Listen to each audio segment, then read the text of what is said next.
Baik, selamat pagi. Assalamualaikum warahmatullahi wabarakatuh. Setelah minggu kemarin kita belajar tentang sinyal diskrit, maka hari ini Ibu akan menjelaskan tentang sistem diskrit. Ya, jadi pokok bahasan yang pertama yang akan kita bahas adalah bagaimana caranya merepresentasikan sistem diskrit. Ya, bahasan berikutnya adalah jenis-jenis atau kriteria atau klasifikasi dari sistem diskrit. Oke, kita bahas dulu pengertiannya ya. Jadi sistem diskrit itu adalah sebuah sistem yang tentu saja mengolah apa? Yaitu mengolah sinyal diskrit menjadi Oke. Jadi kita akan mengolah sinyal diskrit tadi, sinyal inputannya dan outputannya juga sama, tentu saja akan menghasilkan sinyal diskrit juga. Jadi tujuannya adalah mengolah atau ada yang menyebutkannya sebagai transformasi. Oke. Jadi sistem itu melakukan transformasi ya, di mana YN menjadi transformasi dari sinyal inputannya. Jadi sistem itu mentransformasi XN sebagai sinyal input atau masukan untuk menjadi sinyal output atau keluaran. Oke, itu adalah pengertian dari sistem diskrit. Nah, kita sebenarnya dapat merepresentasikan atau buat notasi standarnya ya dari sebuah sistem diskrit menggunakan dua cara. Cara yang pertama adalah menggunakan diagram blok. Yang kedua adalah menggunakan differential equation atau persamaan beda. Oke, kita bahas dulu bagaimana caranya merepresentasikan sistem diskrit menggunakan diagram blok. Jadi ini adalah contoh dari sebuah sistem diskrit gitu ya. Kita lihat sebenarnya hanya ada beberapa komponen di sana. Komponen pertama adalah berupa penjumlahan. Kemudian ada yang kita kalikan gitu ya dengan sebuah amplitudo, dengan sebuah perkalian dengan konstanta, atau ada juga elemen Z pangkat min 1 di sini, elemen tunda, dan ada satu lagi perkalian tapi bukan perkalian dengan angka tapi perkalian antara dua buah sinyal. Nah, itu saja komponen dalam diagram blok sebuah sistem diskrit. Kita akan bahas satu persatu.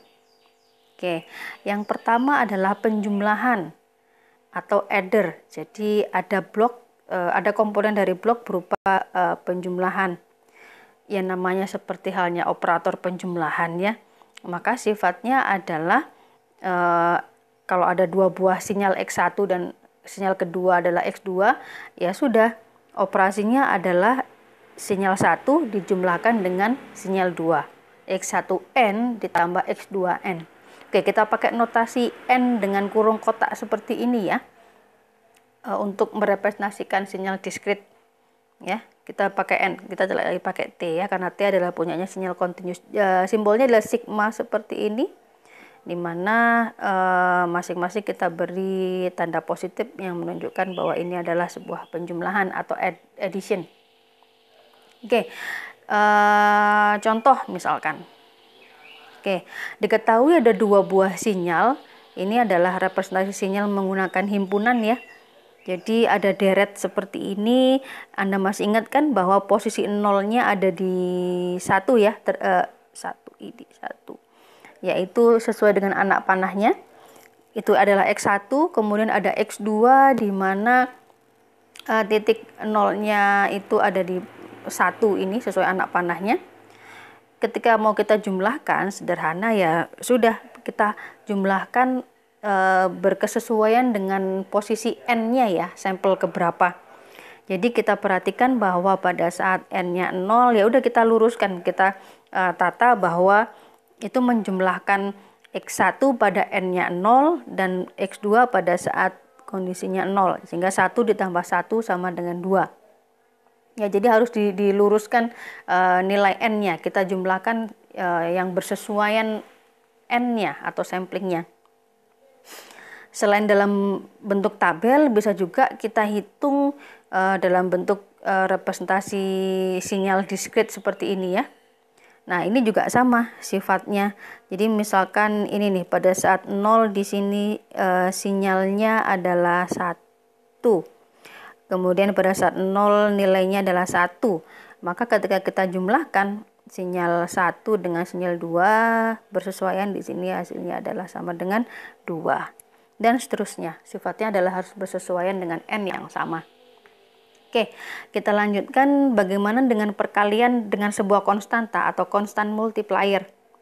Simbolnya adalah seperti halnya amplitudo gain seperti ini ya.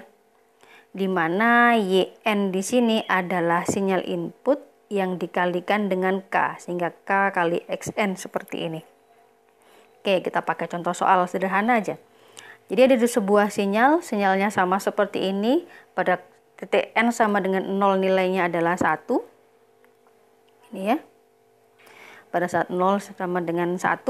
Kemudian misalkan kita kalikan dengan 2 atau 2 kali Xn. Sederhana, misalkan kita buat dalam bentuk tabel. Berarti kalau pada saat N-nya adalah 0, nilainya tadi kan sama dengan 1. Iya kan? Kemudian kita kalikan dengan 2, maka 2 dikali 1 hasilnya adalah sama dengan 2 ini. Sederhana seperti itu. Oke, kemudian berikutnya adalah perkalian antara dua buah sinyal atau signal multiplier. Jadi simbolnya adalah sama seperti ini. Kalau tadi berupa sigma, yang ini adalah berupa x perkalian, cross perkalian gitu ya. Oke. Nah, sederhana ya, sudah kita kalikan masing-masing sinyal pada n yang bersesuaian. Jadi misalkan ada dua buah sinyal seperti ini, pada dua buah sinyal seperti ini, posisi nolnya di 1, posisi nolnya di 0 gitu ya. Kemudian masing-masing kita kalikan. Maka bentuk tabelnya dan juga representasi sinyal diskritnya seperti ini hasilnya. Jadi misal ini pada saat 3 ini ya, pada saat n sama dengan 3 nilainya 1,5 dengan 0. Oke, di sini adalah 1,5 dikalikan 0, hasilnya adalah sama dengan 0. Gitu ya. Itu perkalian antara dua buah sinyal atau signal multiplier. Selanjutnya yang terakhir adalah adanya elemen tunda atau delay, unit delay element. Di mana yang namanya tunda itu kan Anda geser ya nilai n-nya, baik digeser mundur atau delay atau digeser maju, advance. Nah, bentuknya seperti ini elemennya, bloknya.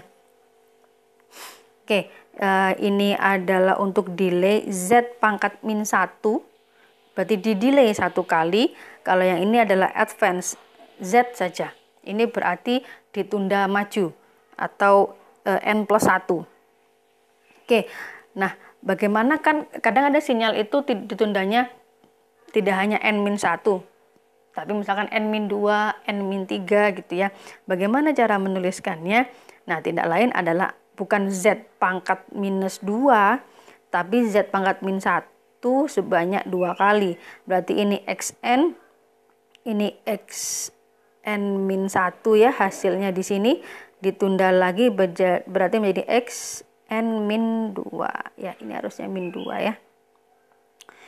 Oke, jadi gitu ya, kalau tundanya n min 3 berarti ada Z min 1, Z min 1, Z min 1 lagi, itu berarti ditunda 3 kali. Oke, contohnya, nah misalkan ini ada sebuah sinyal, kemudian diminta hasil tunda dan juga delay dan juga advance-nya gitu ya. Jadi ya sederhana saja, kalau sifatnya adalah ditunda. Oke, jika ini adalah Xn sinyal asalnya, kemudian ditunda 1 kali, ini sebenarnya oke. Sebentar, oh ini belum ya. Oke. Jadi ya ini harusnya adalah, jikalau ini adalah Xn min 1, berarti yang sebelumnya nilainya 0 N-1 gesernya ke kanan ya. Berarti ini jadi 0, 1, 2, 3, 4. Ini jadi min 1, jadi minus 2. Oke, kemudian kalau di maju di advance, berarti kita gesernya adalah ke arah kiri, semakin maju. Ini adalah contoh dari xn plus 1. Anda perhatikan di tabelnya sini ya. Ini kan asalnya di sini posisi satunya. Kalau ditunda berarti geser 1 di sini. Sebaliknya kalau advance berarti gesernya ke sana. Gitu ya. Sehingga kalau ini adalah xn plus 1, maka posisi 1 ini kemudian jadi min 1. Ini 0, 1, 2, 3. Ini lupa diedit kayaknya. Ini minus 2, minus 3, minus 4. Gitu ya. Geser maju dan juga geser mundur. Oke, jadi itu adalah cara merepresentasikan sistem diskrit menggunakan diagram blok ya. Habis ini kita lanjutkan bagaimana kalau pakai differential equation.